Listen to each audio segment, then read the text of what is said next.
सभी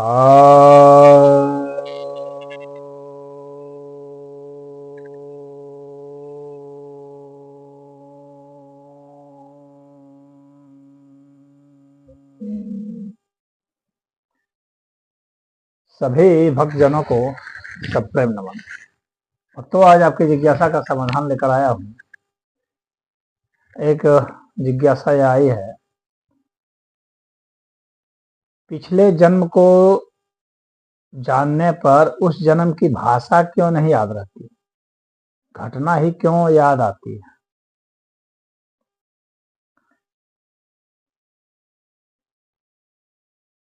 देखिए, जैसे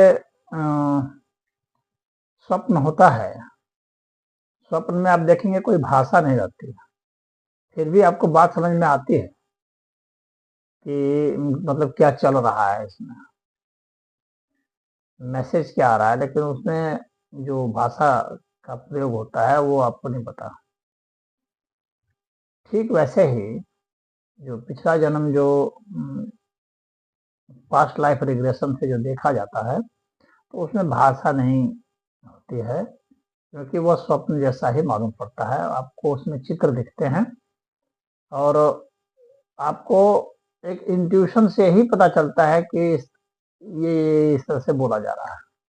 क्या बोला जा रहा है यह आपको इंट्यूशन से पता चलता है, ना कि आप लैंग्वेज वहां सुनते हैं।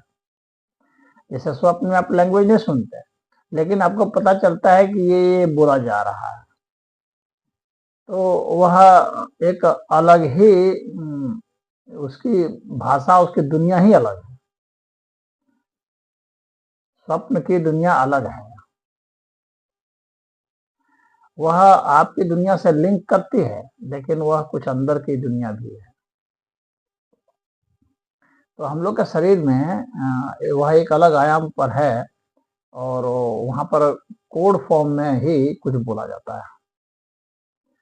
तो उसी तरह से पास्ट लाइफ रिग्रेशन जो होता है, तो उसमें कोड फॉर्म में होता है और आपको पता चलता रहेगा, आपके माइंड को पता चलता रहेगा कि क्या कहा जा रहा है, क्या मीनिंग है, इस कोड का क्या मीनिंग है। लेकिन ये कौन सा लैंग्वेज है, इसका ग्रामर क्या है, इसके शब्दकोश क्या है, ये आपको पता नहीं चलने वाला है। हाँ, वहाँ पर चित्र होंगे, आप चित्र देखेंगे, चित्र से मीनिंग निकलेगा। आप वहाँ बातचीत भी कर रहे होंगे, लेकिन वह कोड फॉर्म में बात हो रही होगी, जो आपका माइंड रिसीव कर लेगा, आज के संदर्भ में मीनिंग समझ लेगा कि यह बोला जा रहा है। लेकिन कौन सी भाषा है यह नहीं मालूम पड़ेगा, क्योंकि वह किसी सामान्य जन की भाषा नहीं है या उस समय की कोई भाषा नहीं है। ये आपके भीतर में कोई भी जो इंफॉर्मेशन होता है, हम कोई भी जो चीज आज देख रहे हैं, तो हमारे शरीर में, जहाँ मान लीजिए अभी मैं हिंदी बोल रहा हूँ, तो हिंदी हिंदी जो है वह हमने अभी सीखा है, ये हमारे ऊपरी ऊपरी है। अब इस हिंदी को जो है हमारा जो इंफॉर्मेशन सिस्टम है, आप डीएनए का मान लीजिए, तो वहां पर जो है हिंदी में नहीं होगा, वहां तो उसका वाइब्रेशन से मतलब होता है। जैसे चिप वगैरह में भी वाइब्रेशन होता है, तो उस तरह से वाइब्रेशन से मतलब होता है। ध्वनि की तरंगें जो होती है, आवृत्ति होती है, उससे मतलब होता है।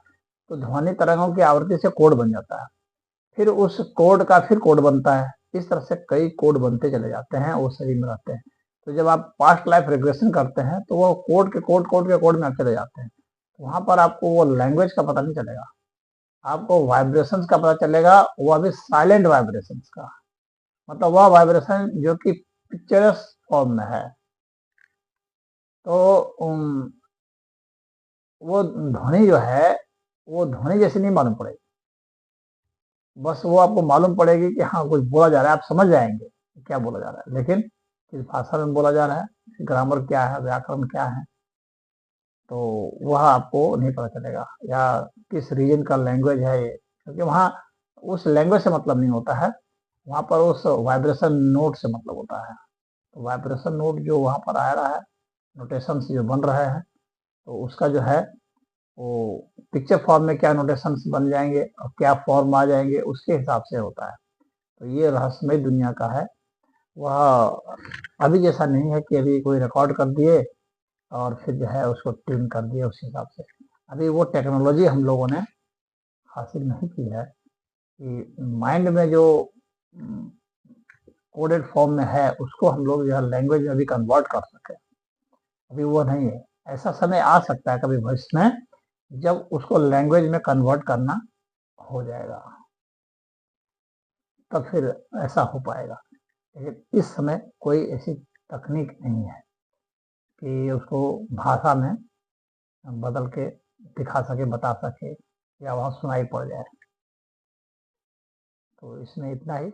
हरिओम।